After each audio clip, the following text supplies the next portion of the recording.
আসসালামু আলাইকুম প্রিয় শিকারী ভাইরা, সবাই কেমন আছেন? আশা করি অনেক ভালো আছেন। আলহামদুলিল্লাহ, আপনাদের দোয়ায় আমিও অনেক ভালো আছি। তো কাতলা মাছ মারতে কী কী লাগে আপনারা যারা অরিজিনাল বা শিকারী ভাইরা আছেন তারা জানেন। আমি এই কাতলা মাছের এখানে কিছু মশলা তৈরি করতেছি। আমাদের গতকালকে একটা খেলা আছে 300 টাকার টিকিটই, সেই জায়গা যাবো ইনশাল্লাহ, সবাই দোয়া করবেন। তো দেখেন কি দেখি অবস্থা।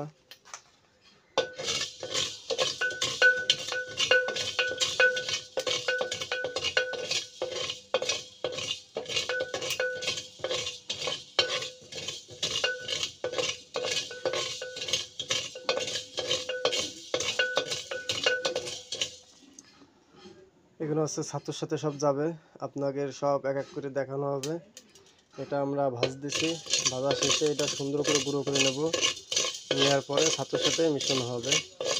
তো এই পর্যন্ত আশা করি সবাই ভিডিওটা দেখতে থাকুন, তাহলে এই পুরো ভিডিওটা দেখতে পারলে কিছু শিখতে পারবেন, একটু জানতে পারবেন। আমাদের এটা ভাজা কমপ্লিট হয়ে গেছে, এটা এখন গুঁড়ো করব, দেখতেই পাচ্তেছেন। আর এই যে এটাও নিছি, এটাও গুঁড়ো করব। যারা চিনতে পারবেন না মশলা করার নাম, তারা অবশ্যই বলতে পারেন, আপনাদের দেখানোর চেষ্টা করতেছি। আর যারা আমাদের চ্যানেলটা এখনও সাবস্ক্রাইবার করেননি, তারা আমাদের চ্যানেলটা সাবস্ক্রাইব করবেন, করে আমাদের পাশেই থাকবেন, যাতে সবার আগে নতুন ভিডিওগুলো আপনারা দেখতে পান।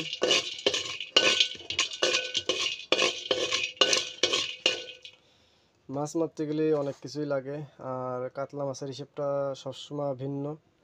কাতলা মাছ মারাটা হচ্ছে অনেক টাফ ব্যাপার। তো যারা কাতলা মাছ মারতে পারে তাদের কাছে সহজ, আর যারা পারে না তাদের কাছে অনেক কঠিন। তো আমরা কাতলা মাছ মারার জন্যই আমরা এই মশলাটা তৈরি করতেছি। আমরা ইনশাল্লাহ ছাতু তৈরি করাটাও আপনাদের দেখাবো। সবাই আমাদের পাশে থাকবেন, ভালো থাকবেন ইনশাল্লাহ।